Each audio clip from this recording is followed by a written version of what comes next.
Welcome to another episode of How I Discovered My Gift with yours truly, David D. Simons. I'm honored and delighted, and my excited to have this brother, Dr. Will Moreland, on the show today. Let me tell you about Dr. Will Moreland. He is a World Civility Ambassador and an internationally recognized authority in the areas of inclusion, diversity, and bias. He has been awarded Diversity Leader of the Year and named a top 30 thought leader. His award-winning diversity program is used around the world by schools, organizations, and governments. Additionally, he serves on several boards to share his expertise on diversity, inclusion, and bias in the workplace. Diversity, inclusion, and disrupting bias is a passion for Dr. Will. He partners with clients to help them leverage their diversity of thought to impact employee talent engagement and retention, attracting and retaining clients, community, and corporate relations. His powerful yet down-to-earth style inspires virtual and in-person audiences to take personal and organizational actions that disrupt bias and accelerate bottom-line business results. Dr. Will served in the United States Army, thank you for serving, sir, and saw 2 tours of duty. He was honorably discharged in 2003. He has lived in 5 different countries, which gives him a unique perspective on honoring and respecting different cultures. He's presented to audiences in over 50 countries in 6 continents. That's major, including such places as Dubai, Ghana, my country, in Italy, India, Nigeria, and Anguilla. I always mess that up. How to say that one? St. Martin, and Mexico. He's the best-selling author of over 50 books. Good Lord. Some people are still trying to get one, and you got 50. Good Lord. In 2014, he was named Best Inspirational Speaker in America. In 2015, he was named a Top Motivational Speaker and Diversity Leader of the Year. In 2017, he was named Business Person of the Year. In 2018, he was named Veteran Business Person of the Year. Welcome to the show, Dr. Moreland.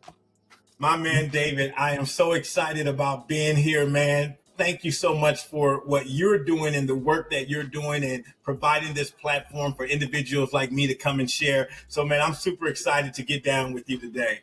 Awesome, sir. Awesome. So Dr. Will, wow. We were kind of talking a little bit before we started here. You have just a wide variety of backgrounds. So take me. I want you to take me to a young before the doctor, young Will. Where'd you grow up? How did you get into this journey, and take us through that? Yeah, so I tell people as I continue to do these interviews, the older I get, the longer the story gets. So I'll try to make it real short. So I was raised in this city called Compton, and I don't know if your listeners are familiar with Compton, but when I grew up there, Compton was said to literally be the worst city in America. But I tell people, for me, Compton was a tale of 2 cities. So inside of my home, I lived with my grandmother and my single mom. And inside the house, I was getting structure. I was getting love. I was getting, the type of individual you should be, the type of man you wanted to be. But then when I stepped outside the door, actually, I was surrounded by gangs and drug dealers and heavily influenced by, some wrong activities. And so, unfortunately, I did find myself on the wrong side of the tracks, ended up getting into a lot of trouble. And eventually, the initial turning point for me was I was 18 years old. I had just got kicked out of college. I went to college on a scholarship, but I wasn't going to school. So I got put on academic probation. And so I was back home and I was getting in trouble, and I ended up getting arrested. And I got in front of the judge, and the judge looked at me and he says, "Mr. Moreland, you're headed nowhere fast." He says, "If I send you to jail today, this record is going to stay with you for the rest of your life." And so he says, "This is what I'm going to do for you. I'm going to allow you to leave my courtroom, but I want you to show back up in 2 weeks and let me know what you're going to do." So I left that courtroom, and in my mind, I'm getting ready to go to jail because I don't have anything to tell him. So what I'm going to do, I'm just going to party for these last 2 weeks because I'm getting ready to go to jail for about, 5 years. So I'm just going to party. This is going to be my going away party, and we just going to party. But as fate would have it, as God would have it, 3 days before I had to go back to court, I'm walking in the mall in California, and a gentleman by the name of Corey Oliver walks up to me, and he looks me in the eye and he says, "Have you ever thought about going to the Army?" And in that moment, I don't know if you've ever had one of those moments that you don't fully understand it, but you know that this is something. You know this is a pivotal point right here. And for me, I said to myself while looking at him, I knew if I told the judge I was going to go to the Army, that would probably be a great idea, and he probably wouldn't send me to jail. So I looked at Corey and I said, "Yeah, man, come on, let's go." And I'll never forget, sometime later, he told me, he says, "Man, I had walked up and down that mall for 2 years. I had never put anyone in the Army. You was the first person that said yes." Because where I grew up, people didn't go to the Army. Dudes didn't go to the Army. That wasn't our get up. But I realized for me, that was the best choice I could make at that time. And so I ended up joining the United States Army. And now growing up, though, to give you some context, growing up, I didn't travel more than 20 miles outside of Compton, California. I was very sheltered. I was my viewpoint of life, my perspective of life was very limited. I knew what I knew from, the people who hung around me, but, I wasn't cultured at all or anything like that. And so I joined the military. And so imagine within a 4-month period, I get on the plane for the very first time. I go to a brand new state for the very first time. And then eventually I go to a whole brand new country for the first time. So for the first 18 years of my life, I've gone nowhere. In 4 months, I'm in a couple of new states because of military training. And now I'm in a whole different country. Now they send me to Germany. So if you can imagine, I'm 8,000 miles away from everything that's normal to me, everything that's comfortable to me. Well, I was 8,000 miles away physically, but mentally, I was still in Compton, California. Wow. What does that mean? That meant I was still handling situations as if I was in Compton, California. So unfortunately, I get in trouble again. This time, I'm almost getting ready to get kicked out of the military. I get into a huge fight with a guy and hurt him pretty bad. And so they're ready to kick me out. But then I have what I call my third disruptor, Command Sergeant Major Babs. He looked at me and he says, "Let me tell you something, soldier. I read your record. I know where you come from. If I kick you out and send you back to Compton, what's going to happen to you? You're going to end up in jail. You're going to end up dead. This is what I'm going to do for you. I'm going to allow you to come work for me. I'm going to take you out of that unit and allow you to work right next to me, and I'm going to mentor you." And that's exactly what he did. And this started my journey of personal development. This started my journey of pursuing my education, because he asked me a very pointed question. He says, "Will, where do you see yourself in 5 years? Where do you see yourself in 5 years?" Now, David, nobody had ever asked me that, because up until this time, everybody has said, "Listen, you're probably going to be dead by the time you're 20. You're probably, if you're not dead, you're probably going to be in jail." My father was a big time drug dealer. So they said, "You're probably going to end up like your dad." And they were almost right, because faith come by hearing. And so if you hear something negative, whether it's negative or positive, you're going to live up to it. That's going to become your reality. But fortunately, God had a different plan for me. And so when he asked me, "Where do you see yourself in 5 years?" I said, "Sergeant Major, I don't know." He said, "I want you to go home this weekend. And on Monday, I want you to tell me where you see yourself." I came back. I said, "Well, one thing is I want to be the best soldier I can be. The second thing is I want to get back into college. I want to get my degree." He says, "I can help you. If you're serious, I can help you with those two things." And sure enough, he helped me. He put some great leaders around me, mentors, and then he helped me get enrolled in college. And I was able to get enrolled in college. And then my fourth disruptor was a lady by the name of Miss Copeland. I'm in speech class, and Miss Copeland, she sees this gift. She says, "Man, you're a natural speaker." She hands me this book by Dr. Dennis Kimbrough. Mm-hmm. And she says, "I want you to read this book, and I want you to read it over and over. It's going to bless you." And sure enough, she gives me this book. I start to read this book, and for the first time, I'm exposed to all these brilliant minds, all these Black Americans that were doing phenomenal things. Up until that time, I only knew entertainers and I only knew athletes, right? I didn't know about a Reginald F. Lewis. I didn't know about a Herman Russell out of Atlanta. I didn't know about the founder of Black Enterprise, Graves, Earl G. Graves. I didn't know about any of these individuals. I didn't know that you could use your mind and to create wealth. I thought either you had to be an entertainer or you had to use your body, you had to do something physical. I didn't know you could use your mind to develop wealth and build wealth. And I read that book, and that began to be the genesis of me believing bigger for myself, for me seeing myself in a whole different light. I ceased to be a former gangbanger. I ceased to be a former drug dealer. I now saw myself in a new light. I now realized that, wait a minute, I could really do something. And at that time, I thought it was going to be staying in the military, maybe retiring from the military. But the more I started getting into that personal development, I just fell in love with it. And that's how we get here today. I get to be with the amazing David Simons. And so my journey has been blessed, man. Wow. What tremendous. I mean, it's like literally at every cross point in your life, God's like, let me put this person in your path to kind of like guide you. I believe that when God wants to bless your life, he sends a person. When the devil wants to disrupt your life, he sends a person. So it's like you were getting these people that God was just sending into your life to guide you. And so that brings me to, like, you kind of said Miss Copeland kind of broke it down. She saw something in you instantly. So was that the first moment you realized your gift for speaking? And I'm not going to put words in your mouth, because you might also feel like your gift is multifaceted, maybe something else. But what? So 2 questions. Was that moment the first time you recognized your gifting, or illuminated to the idea of gifting? And 2, what is your gifting from your perspective?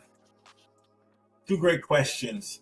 So when I begin to, and I've had some time to sit with this now over the years, when I began to look over my life, and I wrote this book called Genius Potential, and it's all around this philosophy that each and every one of us, to your point, has this gift, has this talent, has this uniqueness.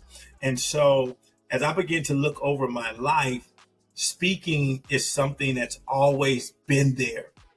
But where I grew up, we didn't have any debate team at my school. We didn't have any debate team at my high school. And so what happens to many people, especially in America where I am, we get put in this system. And inside this educational system, there's maybe 10 to 15 routes you can take, right? Lawyer, doctor, engineer, police officer, teacher. And if you don't fit into there, then you kind of struggle inside the educational system, because you're going to be a kid like me. I don't care about this stuff. I'm not motivated by this stuff. This stuff doesn't interest me. And so as I look back and I begin to look at my report cards and I begin to look at my journey, all of my report cards said the same thing. Will is an outstanding student. He's operating above grade level. We just have one thing that's wrong with him. He's always disrupting the class. He's always talking, right? And so my mom would always get called up to the school and say, other than the talking, he's a phenomenal student. If we could just get him to be quiet. So I didn't realize, and my mom didn't realize, that was my genius. See, if I was playing basketball, if I was playing the piano, everybody would recognize, oh, he's a child prodigy. Oh, he's playing the flute. Oh, he's playing the organ. He's a child prodigy. He's a genius. They would call me. He's a boy genius, right? But because what I was doing didn't fit into this concept of what they call success, then I would get punished like many people. And so I had to endure going through school, going through all of these things. But as I look back, speaking has always been there. My mom would tell me when we would come home from church, I would always mimic the preachers. I'd be in the backyard with my air mic, mimicking. So I always had this concept when we would have to do the Easter plays. I was the one that was always given the longest speech because I wasn't afraid to be in front of people. And I had this great recall. I had a great memory. And so as I look back, it's always been speaking, but I didn't know that just like you could be a lawyer, a doctor, a teacher, a police officer, that you could be a professional speaker, that you could be a consultant. So I didn't know it existed. So unfortunately, I didn't get into professional speaking until I was 35 years old because I didn't even know that it was a thing. Like I would listen to people like Les Brown, Zig Ziglar, Jim Rome, Dennis Waitley, Tony Rock, and I thought it was just like 10 people in the world that got to do that. And I was like, that was pretty cool. Like I didn't know you could say I want to be a professional speaker, and it was this whole industry. So I didn't jump into actual public speaking until I was 35 years old. Wow, that's fascinating, right? Because wow, like you learn about your gifting, and you're still probably obviously using it all that time from the military to the age 35, but it's kind of like, man, like if I would have known, you would have tapped into it on a whole nother level beforehand, right? Oh, Like, exactly. So once again, I go back to if I was in an environment where the school maybe had a debate team or they had a political science department, someone would have identified and said, "Oh, okay, he has." Back in when I was growing up, they just, "Oh, he got the gift of gab. He got the gift of gab. He quick with it. He quick with it." Right? That was the environment I was in. Oh, little shorty, he know how to talk. He know how to talk. No one was cultivating it. No one was nurturing it. No one took me under the arm and said, "Oh man, you're going to be able to be a great orator. You're going to be able to be a great communicator. You can be, the next Les Brown. You could be the next, Tony Robbins." I didn't know that whole world existed. So you're exactly right, because we see now, we have proof. You look at the Williams sisters in tennis, because they were able to start at a young age. By the time they were teenagers, they had already played for 10 years. And so we know my man Malcolm Gladwell, he says, what? You do something for 10 years, 10,000 hours, you become prominent. We look at Tiger Woods. When did he start playing golf? Anybody. You see them start at a young age, and by the time they're teenagers, they've been doing this for 10, 15 years. That's why they become professional so early. So to your point, if I would have known debate and oratory and all of this was available, yeah, by the time I'm 20, by the time I'm 22, I had been doing it for years. I would have been, wow, and it's crazy. We're talking about this because one of the burdens on my heart, why I even created the show, is to help young people to discover their gifts early, and I think about it like our school systems. And I know you deal with a lot of school systems and governmental systems. If you think about it, there's no class, no program, nothing that tells people about how do you find your gift. Like, what is your gifting and how do you find? And one of the most important things about a person we never learn about, in school or the systems that are out there. So you struck a nerve with me there, because I think it's really essential, and I can't wait for to read your book, Genius Potential, and encourage our listeners to get your book, Genius Potential. We'll plug that in later where they can get that. But I want to kind of take through the process, right, of this development, Dr. Will, because now you understand. We fast forward, you understand. Okay, I'm going to jump into this professional speaking realm. I'm going to use this gifting that I've always had to speak and to inspire. What went into this next phase once you were like, you know what, this is it? I'm gonna dive in. Yeah. So I was in the military. I get very passionate about personal development. I'm talking to my soldiers now about personal development. We used to have this thing back when I was in the military called Sergeant's Time Training. And I'll never forget, it was on Thursday morning. And this was a time where we were supposed to be developing the young soldiers in the ways of the military. But I went to my leaders and I said, listen, I'm reading this material exactly about what you said. How do you discover your gift, and how do you discover what you're passionate about in life? And I said, these soldiers that I'm leading, they don't even know who they are. Would you allow me 20 minutes on Thursday through Sergeant Time training just to talk to them about discovering and about exploring who they are outside of being a soldier? And as you know, life would have it, they agreed and they let me do it. And so this kind of started that spark. I was in front of a crowd. It was only like 30 of them, but I was in front of them. And every Thursday, they would give me this hot 20 minutes. They would give me this hot 20 minutes to go in front of these soldiers and talk about personal development. So now I got this bug. I don't know what it's going to look like, but now I know that I'm not going to stay in the military. I got to go do this. Whatever this is, I got to go be able to teach people this personal development and leadership development stuff. So I leave the military. Simultaneously, I leave the military. I'm going to start my company. And at the same time, I become a pastor. So now, as I become a pastor, I'm speaking I'm speaking every week now. So now I'm in a front of an audience every week. But once again, I'm not thinking about the professional speaking world. I'm just focusing on being a pastor.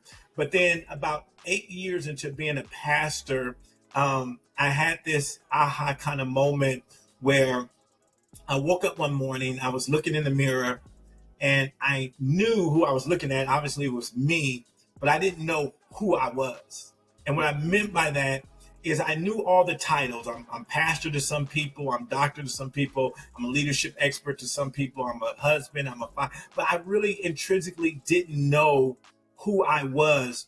And I realized that up until this time, I was living someone else's idea. You know how people say, man, David, you would be a good this, or you would be a good that. Man, I see you doing this. So I realized that I was living someone else's idea of what my life should be. And so at that moment, I made the decision. I said, I'm going to step down and I'm going to take some time off to figure out who I really am.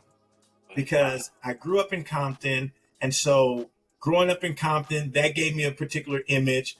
Grew up in the church world, that gave me a particular image. I was in the military, that gave me a particular image. But I really didn't know who I really was. I didn't know, do I really like hip hop? Or do I only like it because I grew up next to Ice Cube, and I grew up next to Dr. Dre, and I grew up next to Eazy-E? Do I really like fried chicken, or do I only like it because my grandmother made it every Sunday, right? Or maybe I like escargot, but I don't know because I've never tried it. Maybe I like squid. I don't know because I've never tried it. Do I like horseback riding? I don't know because they said black people don't go horseback riding. Maybe I like jet skiing, but what did they say? Black people don't go jet skiing. Maybe I like camping, but I don't know because they say black people don't go out there. So I didn't know identity-wise who I was. So I said, you know what? I'm going to take this time and I'm going to go discover who I am. So David, for about a year and a half, I went on what I now call a clarity journey. And I tried everything. I went skiing, I went camping, I went jet skiing, I went to NASCAR. I went and did all these, right? I went and did all these things because I wanted to. If David asked me, hey, what's your favorite music? I wanted to honestly be able to say, you know what? I enjoy hip hop, I enjoy jazz, I love some opera. But at that point, I only would have said, man, hip hop for me, that's the only thing I listen. I was very limited. So after this time, I go on this clarity journey, and now I clearly understand what I want to do, what my mission, what my assignment is in life. And it was to start a company and do what I'm doing now. And so I stepped down from being a pastor, and we're living in Germany. We had been living in Germany for 15 years. And now we decide to move to Phoenix, Arizona, where we had never been before. We had no connections, but I just felt in my heart that this was the place for me to be, that this was going to be my land of milk and honey. This was going to be where things were really going to take off for me. And sure enough, we get down here to Phoenix, Arizona, And they always say, if you want to make God laugh, show him your plans, right? If you Yeah. want to make God laugh, show him your plans. So I get down here and I have this whole plan, this whole blueprint of how I'm going to build my company and all that type of stuff, not realizing that America had just came off the recession and they were just rebuilding and all that kind of stuff. I didn't take any of that into accountability. We just moved, right? So I get here in Arizona. I'm here for about a year and a half, and things are not going as planned. I'm struggling with the company, and I go to lunch with a buddy of mine, and I'm complaining to him, and I'm saying, man, I think I missed God. Maybe I made a misstep. Maybe I should have stayed in Germany. Maybe I should have stayed pastor and all that kind of stuff. He says, Will, you should get into professional speaking. And I'm looking at him, and I'm like, now at this time, people had asked me to come and speak and things like that. But at that time, they'd give me like a $25 gift card, give me a pat on the back, and be like, God bless you, that blessed us. And, and I'm looking at him, and I'm like, man, I know you just heard me tell you that I'm looking at my banking account and it's dwindling, and you're talking about being a speaker. And in my mind, speaking meant getting a little gift card. So he pulls out this check. I'll never forget. He pulls out this check for $3,500. And he says, I just got paid this for speaking 1 hour. So now I sit up. I'm like, wait a minute. Hold on. You got my attention now. Wait a minute. $3,500. What? You got paid $35 for 1 hour? And I'm thinking in my mind, I'm like, man, I used to pastor. I would speak an hour every Sunday. I wasn't getting $3,500, right? Mm-hmm. Mm-hmm. And he says, as a matter of fact, there's a conference happening next week, and you should come. And if the conference was in California, so it wasn't that far, but he said, there's a conference for speakers next month. You should come. So I debated. I said, okay, I'll go. I went. I go there. It's like 2,000 speakers there. I'm now nervous. I'm like, wait a minute. There's no spot for me. This is saturated. And everybody I talk to, I'm like, what do you speak about? Leadership. What do you say? Leadership. So I'm like, now everybody talks about my subject. Everybody's doing what I'm doing. There's no space for me. But the conference was so good that it convinced me that this was a space I needed to be in. So I come back home and I say, this is it. I'm going to, as I'm building my consulting company, I'm going to focus on the speaking part.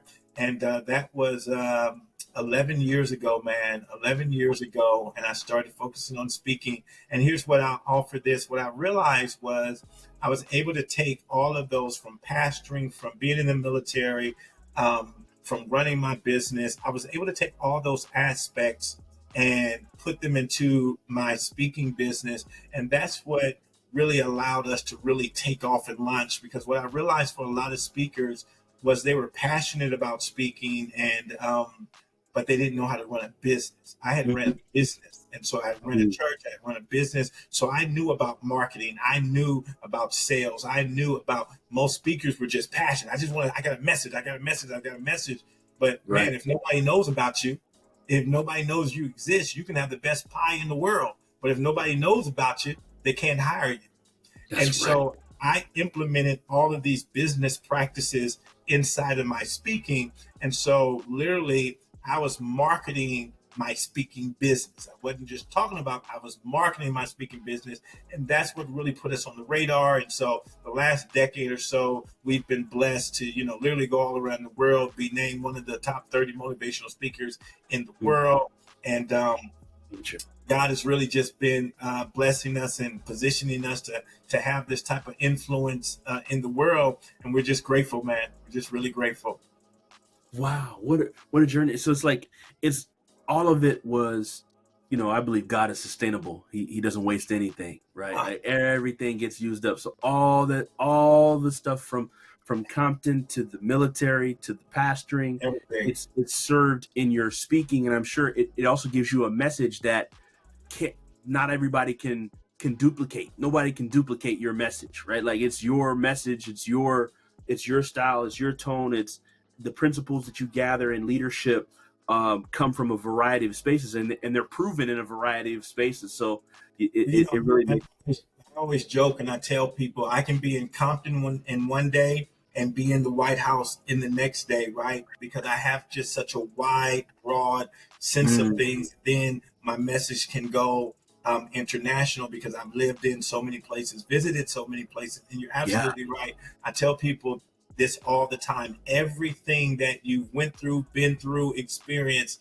is all working for your good. And Mm. you're, if you feel as though that you've just had this tumultuous life, I want you to realize that that's God just letting you know what your reach is going to be. Because to Wow. be successful in this, you got to be relatable. So the Mm. more things that you've been through, the more things you're going to be able to relate to. And the more things you're able to relate to, the more people you can be relatable to. And Mm. so there's some people, and this is not, there's some people, if you started here, then you're not going to really be able to understand anybody who lived down here. Right. That's So right. because I started at the bottom, it's just not a song for me. Right. I started at the bottom. I went through every trajectory. So I Mhm. know what it feels like to be on government assistance. I know what it feels like to have government cheese. But then I also know what it feels like to be in Dubai in one of the top hotels in the world. And so with that vastness, I'm able to go back to the inner city and tell them, man, you can be bigger, you can dream bigger. But then I can also be able to relate to those that are in the White House and say, hey, we need to pay attention to some things right here. Everybody down here is not bad. They're not criminals. They're not where they wouldn't have been able to make that connection because they're Mhm. looking at it from the outside. Wow. Profound. It's like you were strategically positioned. All of it was strategically positioned for your assignment, right? To do the work that you do. Man. And let me say this real Yeah. quick because this will resonate with you. My first time going to Ghana, um, a gentleman reached out to me and he asked me to come over. And I had never been in that region, but I just felt, and that was back during the time when people were sending out, those fake emails and all that kind of stuff. And so, but he sends me this email and he asked me to come over, and I prayed about it, and I just felt his sincerity, felt that he was genuine, and he absolutely was. But I went over there and we're talking, and I'm asking him about his vision, and I'm asking him about what he wanted to do. And his vision was to build a leadership academy. And I said, and he was a little bit older than me. And I said, God, how awesome are you? I didn't even know Ghana existed when I was growing up, right? And here this man has this vision of building this leadership academy. And when he told me he had this vision, I remember doing the math. At the time, I would have been 5 years old. And I said, God, look how amazing you are. I'm 5 years old, not even thinking about Ghana, not even, but you're preparing me for when I get this email. Because a lot of people, watch this, a lot of people, when I told them I was going to Ghana, they were nervous. My staff, they were like, you're going to Ghana by yourself, right? But here's the thing. Because I grew up in Compton, I have like this fearlessness, right? Like, man, Ghana ain't got nothing for now. I was very naive, but my mind was like, I'm not afraid to go. And then my wife, she tells me, she's like, wait a minute, they're right. Because I remember in the staff meeting, they're like, Doc, you're going to Ghana by yourself? And my wife is like, yeah, no, you can't go by yourself. I'm going to go with you. Like she was going to make the difference, like if something happened, right? But, but, but anyway, I say that to say, you never know, what your training looks like, right? You Mm. never know what. And so I always tell people that everything you go through, it's like Jesus, by his stripes, we're healed. So Mhm. everything that we go through is not for us, it's for somebody else. And so when I began to realize that my upbringing, I was able to go into these regions and not look down on them because I've been living on the cot. I know what it lived to live. Even though I was born in America, I've experienced that. And so when you're from there, so Yeah. it's not always the most accommodating Right. conditions, but I Yeah. was okay with that. So I wasn't all high and mighty like, oh, you don't have me in the Rich Carlton. Where other people, they would have been able to do that. Wait a minute, the air conditioner went out. Oh, wait a minute, we don't have no fans. Mm. Oh man, this is like back home, man. This is like when we did our electric bill, like everything went off. I've been there, done that. And so yeah, I can look now at everything I've been through as just training for me to now be able to go to 50 plus different countries, live in 5 different countries, man, and do the work that we do now. Beautiful, beautiful.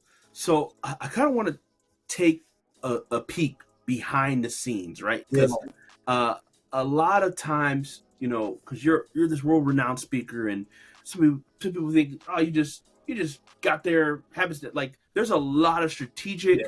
There's a lot definitely. of work. There's a lot of development. There's a lot of books read, conferences you go to, NSA. Like there's so much like kind of like the glacier, right? When you see the glacier, you just see the tip of the iceberg. You don't see all the stuff underneath, Yeah, right? And I feel like that's what happens for a lot of times when people hear that they're a professional speaker like yourself, they don't realize the development that goes into becoming who you've had to be. Though you have the gift, that's one aspect. But you can have a gift and not develop your gift and still, you know what I mean? So could you speak to the development like that it has taken to build not only your speaking your speaking business as a speaker, but your businesses and the development you've had to pour into yourself? yeah, definitely. So, I'm going to assume that everybody that's listening to us, whatever you do, you're in your zone of genius. You're in your thing, right? So that's your natural ability. That's your natural gifting. And I always like to use athletes as an example. And hopefully, we don't lose anybody with this example. If you're not a sports fan, just bear with me. But I look at speaking, and that is, you asked me earlier, do I believe that's my gift? That is my gift. That's my uniqueness. It is communication, is speaking. But Mm, I look at speaking, if you correlate it to an athlete, and let's just use LeBron James, Michael Jordan, Kobe Bryant, that basketball, the ability, that skill set, the ability to play basketball, we knew they were naturally gifted. But to go to the next level, what are the stories that we always hear about them? First one in the gym, last one out. Whenever you hear anybody talking about these three individuals, oh man, let me tell you about the tenacity, how they study film. So the same thing for me when it comes to speaking. The microphone for me is my basketball. And mm, the way I look at it is just the way basketball was able to change their lives and change their family lives. That's how I looked at that's how I looked at the microphone. I said, wait a minute. If I learn how to communicate at a high level, if I can move a crowd, excite a crowd, get a crowd to do a particular result, that I could be one of the best of the best. So when I look at the microphone, in my mind, I'm just like a heart surgeon. Like I believe that I do life transplants, just like a heart surgeon does heart transplants. mm. I So if like someone's listening to me and they're defeated and they're down and they're frustrated and they don't think they can win in life, I believe that the words that are coming out of my mouth, because life mm, and death are in the power of the tongue, I smart. believe that I can craft a message for this audience that it's going to make this audience move. So every time I'm in front of an audience, we have this program that we call Master the Mic, where I'm trying to master the mic. So I'm trying to put stories together, because every audience is not the same. So if I'm talking to a group of women, I'm not going to use sports analogies. If I'm talking to a group of men, I'm not going to talk so much about the family side of it. I'm going to speak about things that's going to resonate with them. So that's all in that preparation, right? And so when you look at a LeBron and a Kobe and a Jordan, you saw the dedication, you saw the determination, but you saw the preparation as well. And so even though I've done over 2,000 keynotes, even though I know the content, it's just like LeBron saying, man, I played 100 games already. I don't need to go to practice. No, he's still at practice. But then there's other components. For me to be at practice, I got to make sure I'm taking care of my body. Mm, So he invests $1 million in his body. So the same thing for me. I'm out exercising every single morning. I'm protected. You see, I've been on here with you. I'm drinking hot tea because I'm mm, talking. I want to protect my voice. I got 2 other mm, interviews I got to do. So I'm protecting my asset. This is my asset. If this goes away, mm, everything goes. And so mm, this is the mindset that you have to have if you're going to play at the highest level. And so when you're looking, everybody on the basketball team is not going to be a starter. that's right. Everybody that's a starter is not going to be an all-star. Everybody that's an all-star is not going to be a Hall of Famer. So you got to ask yourself, well, who really gets to become a Hall of Famer? Well, number one, consistency. And when we say consistency, you got to hit it every time. So when you start looking at the numbers, LeBron has averaged 25 every year. Jordan averaged 25 plus every year. Kobe, so it's not about you just having one good game. Now, one good game is not going to do it. Oh man, I killed him today. But no, you got to kill him tomorrow and the next day and the next game and the next game. And that's how I feel about the mic. It's not one standing ovation is not good enough. I Mm, want this crowd. And mm. so I remember Kobe saying this. They said, Kobe, you don't take any nights off. You don't. He says, I'm thinking about that father who took his last money to buy a ticket to bring his son to the game. How dare I take a night off? Because that kid never got to see me play live. That's who I'm playing for. And that's what I feel about the mic. When I get on stage, this crowd has never heard me before. There's somebody in this crowd that when they leave here, they may think it's all over. There's somebody sitting here that said, you know what, I'm going to listen to this guy, but after this, I'm about to go end it all. I have no reason to live. And so every time I get on the stage, I'm thinking about that, whether it's one person in the audience or whether there's 10,000 people in the audience. They may have never heard Dr. Will. And it's my assignment. God has sent me here, placed me here, given me the opportunity to be in front of them to give them a life transplant. And this has happened so many times that once I get finished speaking, I come down and people tell me, man, I was at my wit's end. I was getting ready to give up, but you gave me hope. You gave me faith. You gave me a reason to keep going. I have people that listened to me 10, 15 years ago that come up to me and say, I heard you. I had a lady, let me share this story. I had a lady, I spoke for her company. 4 years later, I'm doing a commencement speech.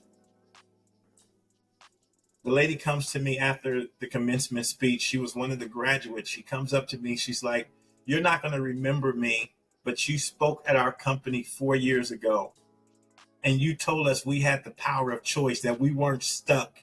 And she says, at that time, you were talking to a mother of five, a single mother of five.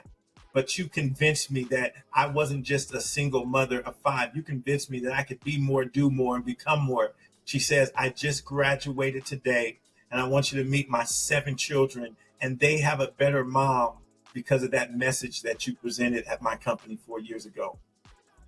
That's the stories that I keep in my mind every time I get up. And so it's not just another gig for me. It's not, oh, I got another. No. Everyone is individual. Every assignment is individual. And I'm on a mission to make sure I fulfill that assignment for that particular group. Wow. I am so blown away by that. Like I'm around a lot of speakers. I hear a lot of speaker stories. I've never heard that before. That's so profound. Like you literally look at your life as a vessel and your speaking is like this instrument God is using to impact people, and you take it very like you're taking your combat and military kind of background and That's like my mission. you know what I mean? I'm on a Like you mission. literally treat it like I'm on this a is the mission. battleground, and I gotta be used. I gotta go save the person that's in No, whatever village no or soldier whatever. left. No soldier left behind, man. No Wow. soldier left behind. And you're exactly right. I'm on a mission, and I believe it's more. When we talk about discovering our gift, it's more than a job to me. Mm. It's really my assignment. When I asked God what my assignment was, and I honestly asked Him, I said, God, I don't know what you actually want me to do in life, Mm. but whatever that is, I want to be able to do it at a high level, and I want to be the best of the best in doing it. Mm. And when He began to tell me, this is your assignment, He says, I want you to literally go around and let people know that they can live in victory every day. That's my Mm. assignment, to let people know they can live in victory every day. And David, I share this with you because you're on assignment as well. Yeah. So God so loved the world that He gave His only begotten Son, Jesus, to save the world. But I believe that's true for all of us. For God so loved the world that He gave the world David to teach them digital marketing, to help influencers get their message out there and help businesses earn more, so they can do more, so they can provide better for their family. That's the assignment that you're on. For God so loved the world that he gave the world his only begotten son, Will, so Will can teach them how to live in victory every day. And so just as passionate as Jesus was about being the savior of the world, I know you're passionate about helping business owners and entrepreneurs. And it's the same way I'm passionate about helping individuals transform their life so they can live in victory every day. Wow, wow, so profound. Goodness, Dr. Will, you really illuminated some things, and I know the listeners are feeling that same spirit. I want to respect your time. I do have two questions. Is that okay? Yeah, let's do it, man. I'll make them Okay. short. Okay. I I would love to hear, because you're a business mind, right? So talk to me about the business side of things and what you do in the business. I know we haven't got to talk about D&I and all those things and the consultancy and how you help corporations. So just for listeners, if there's an, maybe your target market is listening to this, a corporation potentially could be listening to this. Talk to us about the business side of what you do and how you're using your gift. We know you're in your assignment, divine assignment, helping other people and doing all these great things. But with that assignment, there comes a reward, and that financial reward. And so, if you could talk to us a bit about the business and the businesses that you do. We think about the business, once again, when I said earlier, one of the things I realized that a lot of speakers, they weren't having success, not because they weren't passionate, not because they weren't good, not because they didn't have a great message. It was because they didn't run and operate a business. And so when we talk about business, the same business principles, right? You got to have sales, you got to have marketing, you have to have lead generation and things like that. And so a big part of my success was that marketing arm. I'm really good at marketing and positioning. And so we have an academy as well where we help other speakers do all of this stuff. And so to make it simplified, going back to my military days, in the military, we use a lot of acronyms, right? So in speaking, I train our students and I use a lot of acronyms. One of the acronyms that we use is the PAM formula, PAM formula. So quickly, for all of you speakers, authors, leaders, influencers out there, you want to get your message out to the market, you got to get good with the PAM formula. So the P stands for positioning. What's your market positioning? Because your market positioning is going to help with the market perception. So just as a speaker, let's just say you want to earn $5,000, $10,000, $25,000 a speech, you have to have the right positioning, because that positioning is going to help with your perception.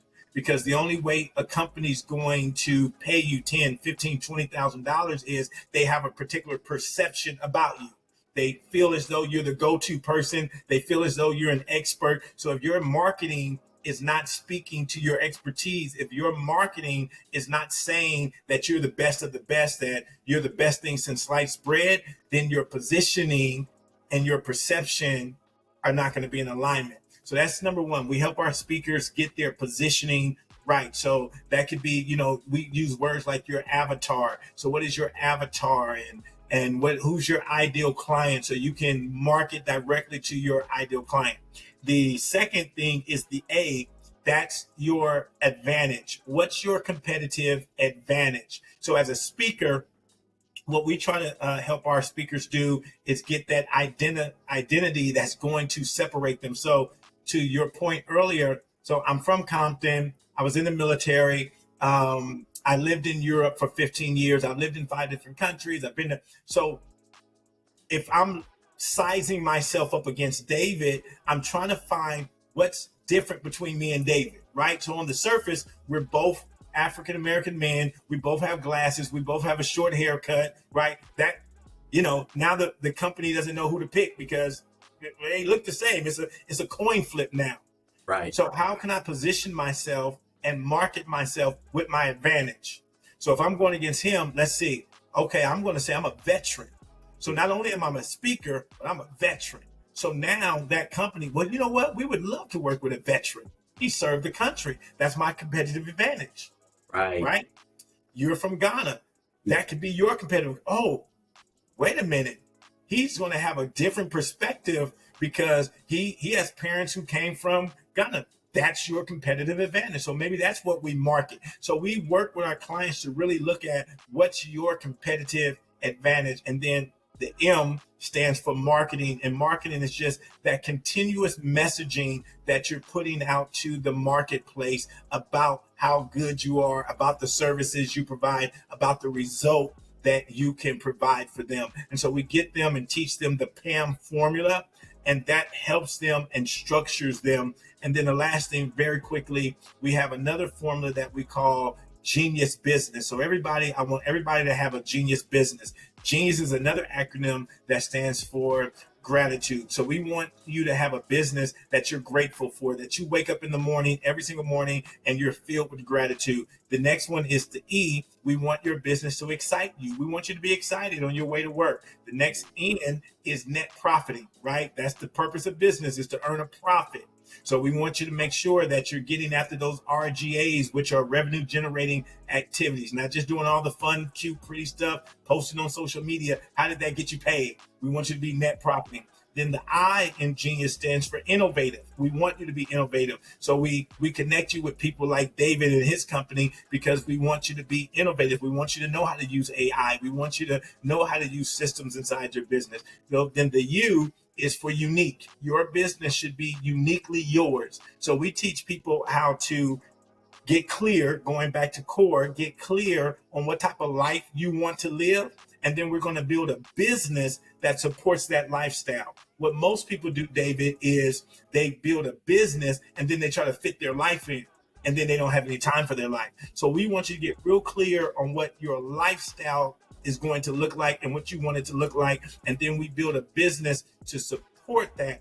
And then the S in Genius, it stands for systemized. We want your business to be systemized because that's going to give you the time freedom that you want so you can go out and live the life that you want. So that's a Genius business. So with those two paradigms, the PAM formula and the Genius formula, we work those two things together and we come up with brilliant businesses. I love that. I love that. So Dr. Will, how can either aspiring speakers or corporations or organizations work with you to take advantage of the offerings that you have? What are some ways they can get plugged in? So real simple, if you go to any of my social media platforms, I'm at Dr. Will Speaks, DrWillSpeaks, Dr. Will Speaks. That's on all social media platforms. That's also my website, drwillspeaks.com. I would love to serve you, would love to support you and your goals and your mission and your visions. Any way we could do that, just go to any one of those platforms, DM me, text me, tweet me, any of that, just go to drwillspeaks.com or on any social media platform, Dr. Will Speaks. Our books are there, our programs are there, and you can see what we're doing to impact the world and what we're doing to support other organizations, entrepreneurs, and associations do the same as well. Love that. Love that. Awesome. We'll make sure to plug that in. And the final question I always ask, you weren't prepped on this, but I have a feeling your answer is going to be phenomenal. What's the difference between one's gift and one's purpose? One's gift and one's purpose. Yeah. So gifting, I believe that deals with your identity. Your gifting deals with your identity. Your purpose, I believe, deals with directional, right? So where you're going, what you want to do in life, what's the purpose of you being here? What's the reason God created you? What's the reason why he dropped you in Arizona, dropped you in Ghana, dropped you in UK? What's the purpose of that? And then that gifting is really about identification of how you're going to serve on your route, on your journey of purpose, where you're going, what you're doing while you're on that journey. That's what you use your gift for along the way. The people that you're influencing, the people that you're interacting with, they should be impacted by your gifting, that skill, that talent, whatever that is. I call it your genius. That's what I believe, my man. That's the difference between the two. Beautiful. I knew it would be a phenomenal answer. Thank you for that, sir. Wow, this has been phenomenal, Dr. Will. Tremendous. I've gotten tremendous value from this interview, and I know our listeners are as well. We'll make sure to plug the notes and thank you for blessing the people and sharing your gift with us today. I appreciate you, man. Thank you for all that you're doing, man. You guys and your company are doing a phenomenal job, man. Keep it up, man. I appreciate you. Thank you for this platform, man. Really do appreciate you, David. Thank you, sir. Appreciate you too, brother.